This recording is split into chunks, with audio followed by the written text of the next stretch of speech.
Biología cardíaca, por ejemplo, en la cardioresonancia, ventanas deficientes para el ecocardiograma, pacientes con sospechas de enfermedades infiltrativas como la enfermedad de Fabry, amiloidosis, miocarditis, ventrículo izquierdo no compacto, hemocromatosis, cardiopatías dilatadas, ¿no? Para distinguir entre zonas isquémicas versus no isquémicas. En el contexto, en los pacientes en los que les quiero realizar coronariografía, se les realiza principalmente cuando hay angina persistente a pesar del tratamiento farmacológico, arritmias ventriculares, incluyendo las extrasístoles ventriculares frecuentes de alta carga, falla cardíaca con fe reducida y pruebas no invasivas con presencias de isquemia. En los pacientes con pruebas no invasivas se les realiza, por ejemplo, angiotomografía coronaria en pacientes con riesgo de enfermedad coronaria o prueba no invasiva no concluyente, pruebas de esfuerzo para detectar isquemia miocárdica reversible e investigar causa de isquemia. Y en el contexto de la clasificación hay que tener en cuenta que podemos utilizar múltiples clasificaciones en los pacientes con falla cardíaca. Estas clasificaciones van a ser dependiendo de la FEBI, ya les dije, reducida, moderadamente reducida y preservada o normal. La clase funcional vamos a utilizar la New York Heart Association. Según el compromiso estructural, vamos a utilizar la clasificación de la AHA y ACC. Según la etiología, vamos a utilizar si es isquémica, si es infiltrativa, si es arritmogénica, etcétera, cuando hayamos documentado, o si es idiopática hasta ese momento o en estudio, o según la cronicidad, si en ese momento está aguda o si está estable hasta la fecha. Entonces, esta tabla ya se las mostré y es lo que vamos a utilizar para documentar si es FEBI reducida, moderadamente reducida o preservada. Con respecto a la funcionalidad, vamos a utilizar la NIHA. Entonces, la NIHA nos va a decir que la clase funcional 1, esta es una clasificación muy similar o básicamente la misma que utilizamos en el caso del EPOC, que sería la MMRC, donde tenemos que la clase 1 es la en el paciente que no tiene disnea, seríamos todos los que somos funcionales. La clase 2 es la paciente con disnea que con la actividad física. Clase 3 es el paciente que tiene una disnea en el cual el reposo compensa la misma y el clase 4 es el cual tiene una disnea que persiste en el reposo y que persiste incluso con actividades básicas. Este es el objetivo en el cual voy a ahondar un poco más porque fue donde la guía del 2023, el update, profundizó un poco más y es en el tratamiento. Los objetivos básicos del tratamiento van a ser disminuir la mortalidad, las hospitalizaciones y mejorar la clase funcional. Va a tener unos principios generales del manejo y es que no hay evidencia en iniciar un fármaco sobre otro antes de. La evidencia en términos de disminuir la mortalidad está es sobre el uso de todos los medicamentos o lo que llaman cuadriterapia o bloqueo neuromoral. Hay que tener en cuenta los principios fundamentales de em, farmacocinética y efectos adversos de cada uno de los medicamentos, ya sea bradicardia, enfermedad renal crónica, hiperpotasemia y demás de cada uno de ellos y de la vigilancia de los mismos. Los grupos farmacológicos básicos van a ser los inhibidores de la enzima convertidora de angiotensina, el inhibidor del receptor de angiotensina y neprilicina, los betabloqueadores, los antagonistas del receptor de mineralocorticoides, los inhibidores del cotransportador 2 de sodio y glucosa. Y vamos a empezar entonces con lo que sería el bloqueo del eje angiotensina-aldosterona. Entonces son los inhibidores de la enzima convertidora de angiotensina, la primera clase de medicamentos que se estudiaron. Ellos disminuyen la mortalidad y la morbilidad, pero actualmente se han asociado con los ANI, lo que serían el sacubitril/valsartán. Ellos lo que hacen básicamente es bloquear el paso de angiotensina 1 a angiotensina 2, que sería bloqueando la enzima convertidora de angiotensina en el endotelio vascular pulmonar, por ende no se liberaría aldosterona. En el estudio Paradigm, publicado más o menos en el 2017, sí, ya de hecho está perdiendo la patente este medicamento, que de hecho fue un estudio en el cual se tuvo que disminuir antes de que se publicara, de que se terminara el tiempo planteado porque se documentó un aumento en la mortalidad en los pacientes que estaban en el brazo de enalapril, ya que el aumento en las hospitalizaciones y mortalidad se le documentó en los pacientes que estaban recibiendo enalapril por falla cardíaca versus el sacubitril valsartán, ya que este medicamento es un inhibidor del receptor de angiotensina y neprilicina, en el cual lo que va a hacer es inhibir la angiotensina 2 adicionalmente al efecto del el mismo enalapril. Por ende, el efecto es mucho mayor al mismo que tiene ya el mismo inhibidor de la enzima convertidora y angiotensina. Va a tener un mayor efecto de riesgo de hipotensión, por ende se recomienda titular las dosis, por ende también va a tener un mayor efecto de riesgo de angioedema. Esa es la recomendación de hacer un watch out. Digamos, recomendación de hacer watch out. La idea es que se realice con losartán. Es una recomendación que se hace en los pacientes. Perdón,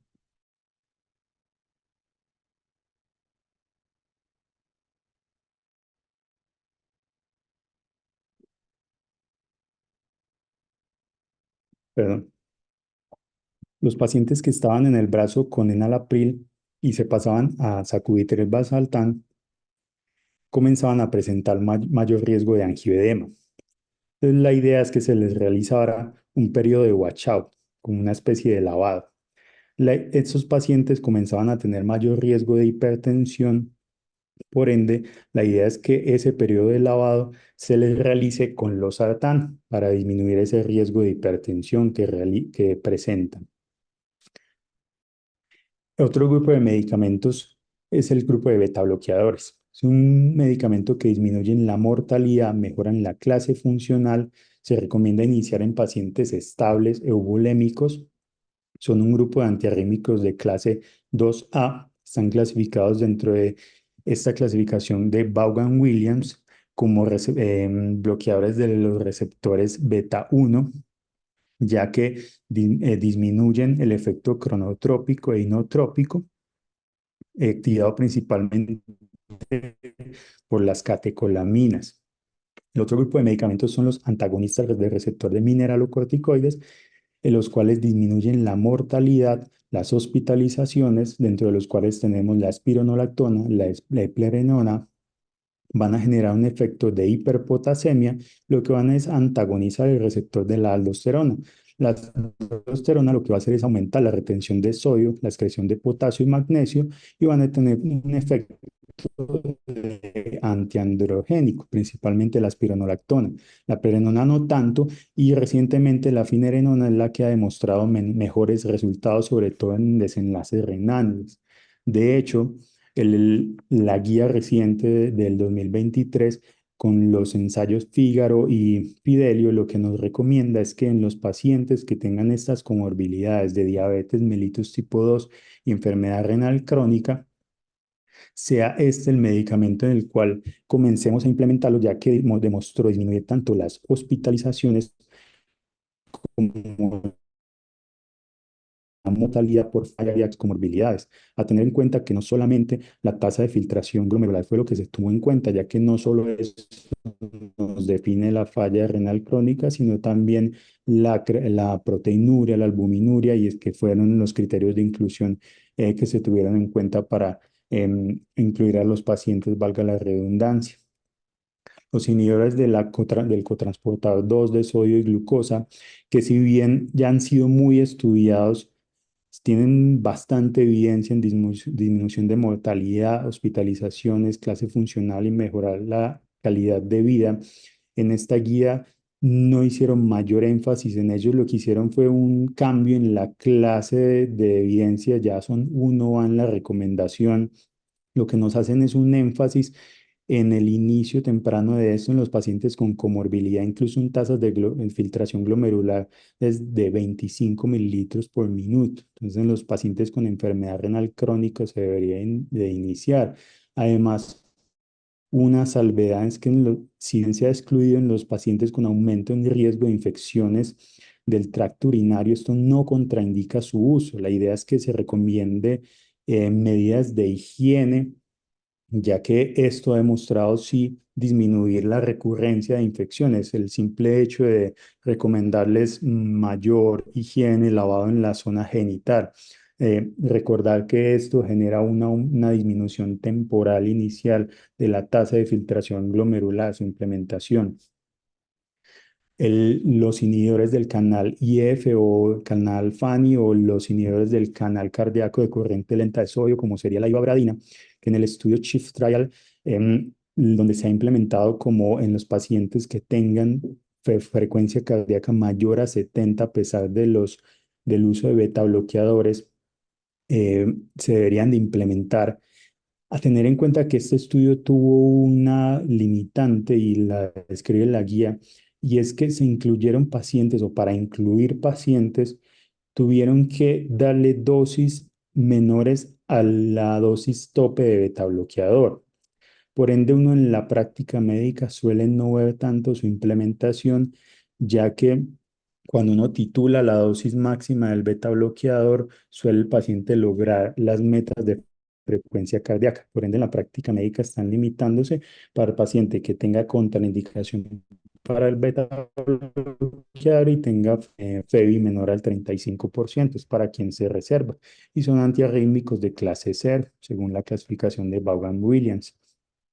El estimulador de guanilato ciclasa soluble, que es básicamente una enzima que se actúa como receptor de los ionítricos que lo que generan es vasodilatación. El vericiguat está avalado del estudio Victoria, que igual que el riociguat, lo que generan es vasodilatación. En el caso del riociguat en la hipertensión pulmonar, está avalado en pacientes que tengan deterioro en la clase funcional y que tengan falla cardíaca con deterioro en la clase funcional a pesar de tener terapia óptima. Ha demostrado disminuir mortalidad y hospitalizaciones en conjunto con la demás terapia.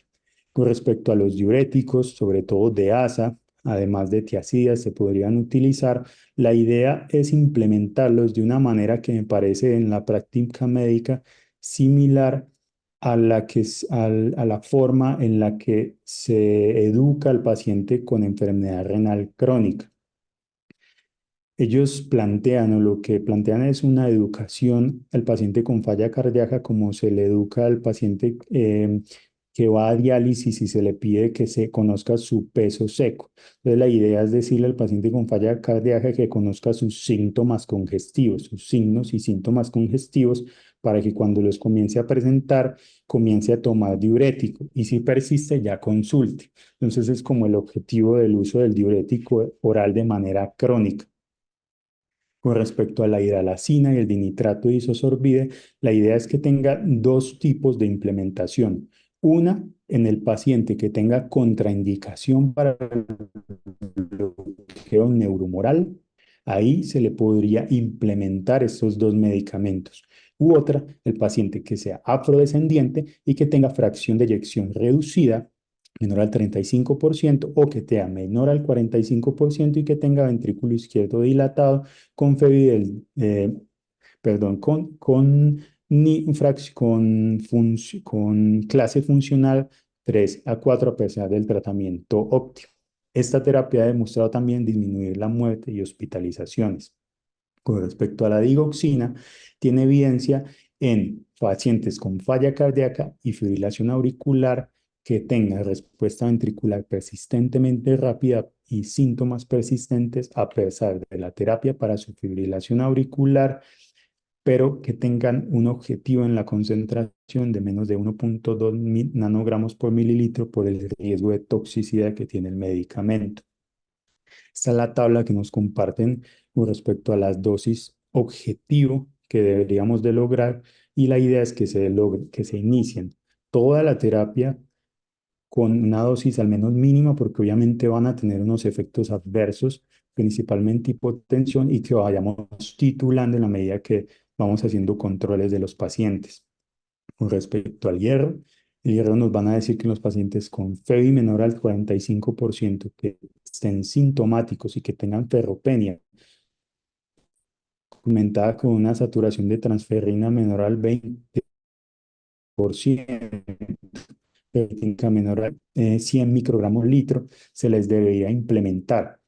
Esto está basado en los ensayos clínicos Ironman y previamente a ese el AFIN. Sin embargo, por los mismos meses que se publicó la guía, se publicó el ensayo HER5, en el cual en los pacientes con FeVI reducida no se documentó ni disminución en la mortalidad, en hospitalizaciones, incluso en la clase funcional medida por caminata, eh, medida por la prueba de caminata. Entonces, de pronto, quede ahí una posible disminución en la clase de la recomendación a futuro en las próximas guías, pero por ahora sigue siendo una recomendación en la guía de la administración de hierro en los pacientes con ferropenia y falla cardíaca. Con respecto en la prevención primaria y secundaria con dispositivos, el desfibrilador automático implantable en la prevención primaria se recomienda en la falla cardíaca con IJA 2 a 3 de origen isquémico no menor a 40 días, con FeVI menor a 35%, que lleve más de 3 meses con terapia óptima y tenga una esperanza de vida mayor a un año, que no tenga una clase 4 refractaria al tratamiento médico el paciente. Pero si es prevención secundaria, el paciente obviamente ya tuvo que haber tenido un episodio de arritmia ventricular que haya presentado inestabilidad, pero esa inestabilidad tuvo que haber sido hemodinámica, que tenga una esperanza de vida mayor a un año y que tenga buena clase funcional con ausencia de causas reversibles. Con respecto al resincronizador cardíaco implantable, que es un dispositivo ya un poco más costoso, él se ha demostrado una disminución en morbilidad y mortalidad en pacientes con falla cardíaca sintomática, pero tienen que tener un ensanchamiento del QRS mayor a 150 milisegundos, con morfología de bloqueo de rama izquierda, con FeVI menor al 35% a pesar de terapia óptima, o con una falla cardíaca con FeVI menor a 35% que haya requerido un dispositivo previamente, un marcapasos, y que a pesar de haber tenido ese dispositivo haya empeorado su clínica. Este es el resumen que nos trae la guía, que nos trae la tabla, y se los comparto por qué. La guía y siempre en la práctica médica nos dicen que el paciente debe tener la terapia neuromoral, el ARNI, el sacubitril valsartán, el antagonista del receptor de mineralocorticoides, ya es espironolactona, el prelenona, en este caso ya finerenona, el beta bloqueador, el ISGLT2 de su elección. Pero esa recomendación, que incluso en algunos casos lo llaman cuatro fantásticos y demás, a veces se queda ahí, pero nos olvidamos que son muchas las intervenciones que también han mostrado disminuir la mortalidad, el fenotipo del paciente, y muchas veces el paciente ya tiene esta y el síntomas, persiste con síntomas, persiste, y no hacemos más intervenciones. Entonces la idea, nuevas intervenciones y evaluar los fenotipos que se puedan, de los cuales se pueda beneficiar el paciente, para así realizar nuevas intervenciones de las cuales se pueda beneficiar y de las cuales ya les he comentado en esta revisión. Por último, vamos a hablar de la valoración de la falla cardíaca con FeVI normal. Sabemos que la falla cardíaca de la FeVI normal se ha evaluado desde el estudio CHAM Trial, que es un estudio más bien viejo que evaluó el candesartán. Se definió que era normal mayor al 40%. Con el tiempo supimos que moderadamente normal por la variabilidad ecográfica, realmente era mayor al 40%, 40-49%. Ahora normal ya sí se considera mayor al 50%. Por ende, han surgido algunas puntuaciones que han sido poco prácticas realmente para evaluar el paciente que tiene una FeVI normal. La guía propone un enfoque simplificado en lo que es la valoración de la FEBI normal, en la cual tenemos signos y síntomas de falla cardíaca con una FEBI mayor al 50% y una evidencia objetiva de anomalías estructurales y funcionales de falla cardíaca. Esas anomalías serían un ventrículo izquierdo, una masa indexada del ventrículo izquierdo mayor al 95 gramos por metro cuadrado en mujeres o 115 gramos por metro cuadrado en hombres. Un volumen indexado de aurícula izquierda mayor a 34 mililitros por metro cuadrado. Un índice E', una radio, que esto sería medido por Doppler transmitral, una valoración de péptidos, una presión sistólica de la arteria pulmonar. Cualquiera de estos parámetros nos serviría en asociación con los síntomas y la FEBI para definir el diagnóstico de falla cardíaca con FEBI normal. Como mensajes finales, tenemos que el diagnóstico de la falla cardíaca va más allá del valor de la fracción de eyección. El análisis de los péptidos natriuréticos se debe realizar como variable dinámica.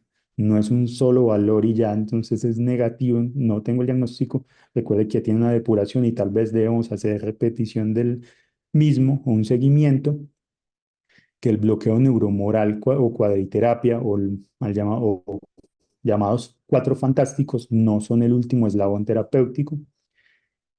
Y para el cierre, y recordando que estamos con el CTO, el taller de técnicas de examen.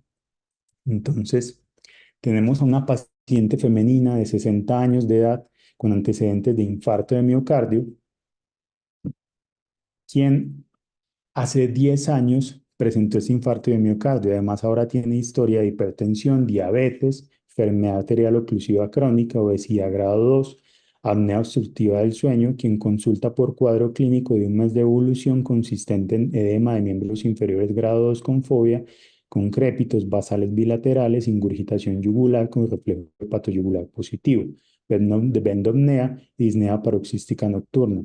Trae reporte de ecocardiograma transtorácico realizado de manera ambulatoria, que reporta fracción de eyección del ventrículo izquierdo en 30%, sin trastornos segmentarios de la contractilidad, con presión sistólica de arteria pulmonar de 30 milímetros de mercurio, insuficiencia valvular mitral trivial sin otros hallazgos. Con respecto a la falla cardíaca, ¿cuál no hace parte de la terapia óptima? Entonces, la idea con este tipo de taller de examen, de preguntas de examen, es evaluar cómo contestar este tipo de preguntas. Cuando se enfrenten a una pregunta con un texto tan extenso, la idea es que lo primero que hagan es irse a qué me están preguntando. Entonces, si ven lo que les están preguntando, se dan cuenta que no necesitan leer el enunciado. Con respecto a la falla cardíaca, ¿cuál no hace parte de la terapia óptima? No hacía falta leer el enunciado para contestar esta pregunta. Entonces, el ácido acetil salicílico no hace parte de la terapia óptima de falla cardíaca. Entonces, no hacía falta leer el enunciado. Ya sabemos que esa era la pregunta falsa. Entonces, la siguiente pregunta. Paciente masculino de 45 años de edad con antecedente de infarto agudo de miocardio, acude a consulta refiriendo disnea con el ejercicio. Tiene ecocardiograma con FEBI del 60%, con disfunción diastólica del ventrículo derecho, BNP mayor a 35. De las siguientes, ¿cuál es la conducta más acertada con respecto a la falla cardíaca? Suspender el ASA, iniciar empaglifosina, iniciar espironolactona, iniciar dapaglifosina, B o D son correctas. Entonces, en este caso, tenemos que el paciente tiene una FEBI del 60%. La espironolactona no está del todo indicada realmente. Y como les dije en la charla anterior, la de diciembre, cuando hay dos enunciados que se pueden contradecir porque yo no inicio empaglifosina y dapaglifosina, uno de ellos es el correcto. Entonces, la B o la D son correctas, muy probablemente una de ellas es la correcta, sería la E. Por último, tenemos un enunciado igualmente extenso. Entonces, si seguimos la recomendación inicial, la idea es no leerlo. Vamos a la pregunta, ¿cuál es la principal etiología de la falla cardíaca? Infección viral, hipertensión pulmonar del grupo 4, cardiopatía isquémica, hipertensión arterial, obesidad, cardiopatía isquémica, como ya les había dicho en la charla. Muchas gracias a todos.